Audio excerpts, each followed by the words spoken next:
I would kill for a latte. Sorry, nearest Starbucks 80 miles away. Really? You know there's a Starbucks in Kuala Lumpur? Of Nurses Beyond Borders. Oh. Hi everyone, welcome to Cock Talks, and this is a rant of a scene in Virgin Rivers that implied that Malaysia is a backwater country with very poor healthcare infrastructure. That scene in Virgin Rivers has mentioned that at least Kuala Lumpur is advanced enough to have a Starbucks and that we needed nurses without borders. I'm not going to talk about that part about Starbucks because everyone knows we have too many Starbucks in KL. Secondly, we didn't even need nurses without borders. Nurses without borders are, as mentioned on their website, is for countries that have need for medical aid and their infrastructure is poorly set up.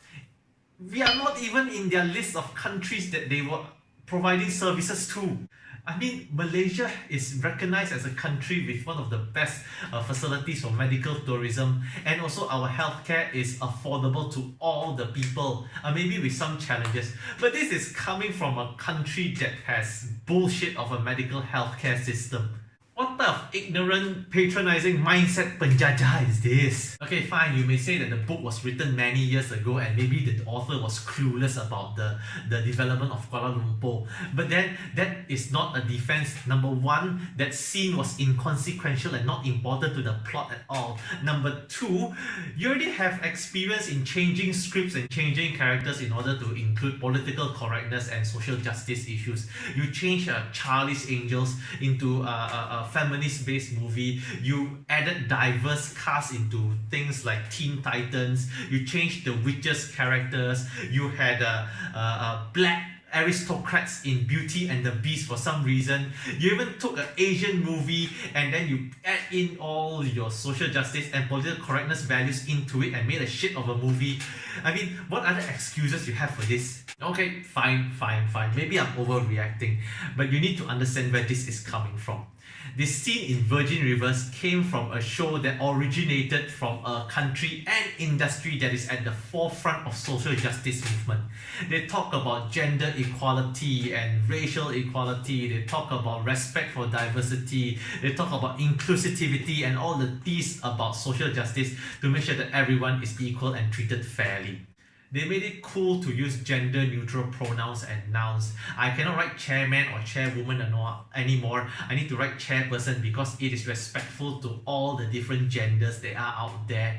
And they are even more sensitive towards racial issues compared to me, person of different color. Okay, they were outraged over Wiggles making this papadum video compared to the Indians who are actually enjoying the video.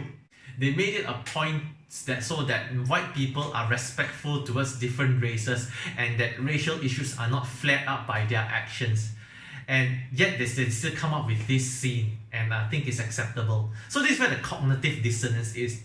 On one hand, you're the forefront of social justice. We look to you as a model on how to make sure that we are respectful towards other people. And on the other hand, you come up with this stupid scene. How am I supposed to accept this? This is still a cognitive dissonance in my mind. I just feel like sometimes it's white people take this race relation and social justice issue a bit too much to the extreme, and also they are a bit confused themselves. For example, talking about cultural appropriation through wearing traditional costumes from different races. I think in Asia, we don't mind. We actually enjoy when you wear our traditional costumes because it shows that you are taking an effort to understand our costume and we're trying to promote it. And also, we don't have an issue with cultural appropriation unless you're doing it in bad faith and being disrespectful. Again, it's not anger that I'm feeling, rather a lot of confusion and also cognitive dissonance on what is going on with the social justice movement in the US and also other Western countries. So I guess we as a community that's trying to follow in your footsteps are actually quite confused ourselves. While we're on the topic of social justice, I would like to ask the Western world, maybe the next thing you can do for us East Asian people is actually to respect our names. As some of you may know, East Asian people, Chinese, Japanese, Koreans, and quite a lot of Indo-Chinese ethnic groups actually have our family name or surname at the front of our names and then the given name at the back. For example, for Chinese or Koreans, Lee Min Ho. Lee is the family name. Minho is the given name. For Japanese people, maybe you have names like Suzuki Ichika. Suzuki is the family name. Ichika is the given name of that person. Just like some Western family names, Asian family names also hold a lot of significance to us. It contains our culture, our heritage, our history within that one word. For example, the Kongs and the Hangs can actually link their relationship back to Confucius. Some of them were royalties, for example, the Li from Korea and Chus from China. So this emphasis on the family name, why is it in the front? It shows our collectivistic culture, our emphasis that the family is more important than the person, and this is part of who we are as Asian people. And once we go to Western countries, our names are jumbled up. You put our family name at the back and you add a comma to our name so that it's easier for you to process. I don't understand why. This is not just a minor nuisance for us, it also has a lot of practical implications.